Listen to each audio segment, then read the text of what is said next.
So here we have the new 2024 Hyundai Venue. Now this one comes in the SEL trim level in the beautiful green apple paint. And then we have gray cloth interior. For the powertrain, we get a 1.6 liter naturally aspirated 4-cylinder engine, and that's mated to the intelligent variable transmission. But as we come around to the front end here, halogen headlamps. Love the styling of the front end though. I like how all the manufacturers are just kind of making these skinny lights up top, and then we have the bigger housing for the actual headlamps. But as we come around to the wheels, these are 17-inch aluminum. I actually like that design. Passive keyless entry on the front. And then to the door panel here, power door lock controls. We have power mirror controls there. And then we do have our power window controls as well as the rear window lock there. Hood release. We do get a manual tilt and telescoping steering wheel. Have to break it in a little bit. And there we have our driver's seat. That's gonna be 6-way manual. But I have that seat up front adjusted for someone of my size, being 6'3" with longer legs. Before we check out the rear seat room, big shout out to Hyundai of Cool Springs for allowing me to review this car today.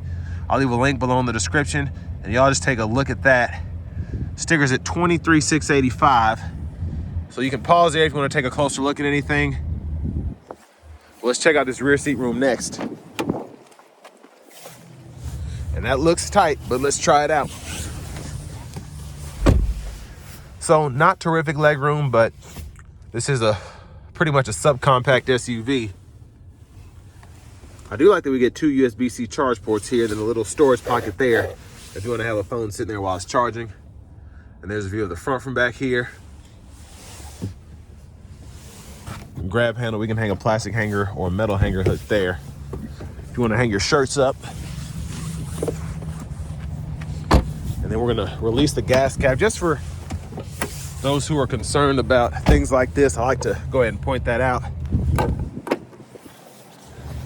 And then as we come around to the back end here, interesting design for the rear end. And there's a look at the cargo space, so not too much room, but again, this is an itty bitty SUV. There's a spare underneath there. But we're gonna close that up. Just take a quick look underneath. There's the exhaust. And then we'll come up around to the rear passenger side. And then we can just pull this latch here. And then that seat will fold flat. We can run longer objects or just have more cargo space if you want more of a flat surface, and then just put it back into place and it'll lock in.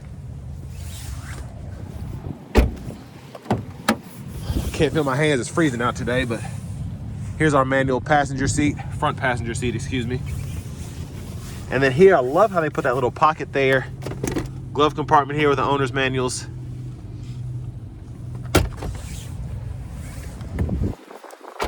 And as we come around to the front end, once again, just gonna take a quick look in the engine bay. And there's that 1.6 liter naturally aspirated 4-cylinder. We'll see how that does on the test drive. Let's go ahead and get out of this cold, hop in the driver's seat, because I cannot feel my hands or my face. So with this SEL trim level, I'm glad we get a leather wrap steering wheel here. That feels nice, even though we can't heat it. That's okay. There's a horn sound. Now over here to the radio, we do get AM, FM, as well as HD radio here. So we can go between those bands there, and then we can toggle the HD radio on or off. And then on top of that, we have the Bluetooth audio, as well as the wired CarPlay and Android Auto compatibility. But not too much going on the radio here. Settings are here if you're interested in that. You have that Wi-Fi hotspot. And then in here, you can change your language if you want to. Date, time, system info, all of that can be adjusted. And the hazards are down here. You can set up that favorites button there. And then volume knob is here. You can click there to turn the audio off. And then you can use this as a tune knob if you want to. Backup cameras there. I do like that the guidelines follow you as you turn the steering wheel. But But down here we have single zone automatic climate controls that we can adjust, fan direction here, fan speed, and then temperature there. And I like that we have this nice digital readout here. It looks very sophisticated. USB-A port for that CarPlay or Android Auto, and then we have a USB-C charge port and a 12-volt there. And then the shifter, pull this lever, reverse neutral drive, and then you have those simulated shifts which you can toggle there. And actually surprised that we get a drive mode button. I'm glad we do, so we can go between normal, sport, snow mode there. Pretty easy to use. Parking brake there, bottle holders, little center console cubby space. Not too usable, but it's there. And then I push the sunshade back. Let's see how far this roof goes.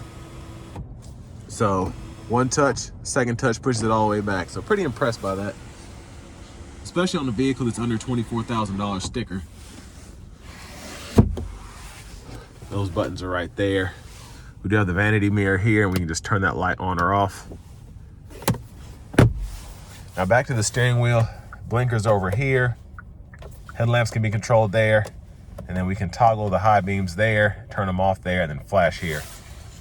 And then intermittent wipers, one time off, intermittent low high. We can adjust the intermittent wiper here.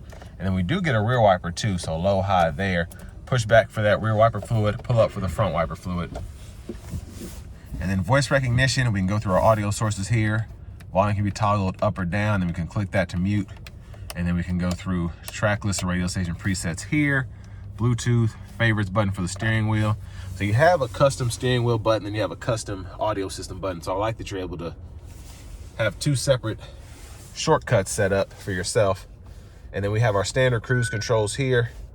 We can adjust that speed, pause, and then all of this here is for your gauge cluster. So you can go through the sub menus here, and then there's an OK button here. And then you can use this to go through each sub menu when applicable. So once I'm in the settings, I can go through all of this here. I can even change my units for temperature, speed, all of that. Push button start. Finally, here is the key fob, and we do get remote start here.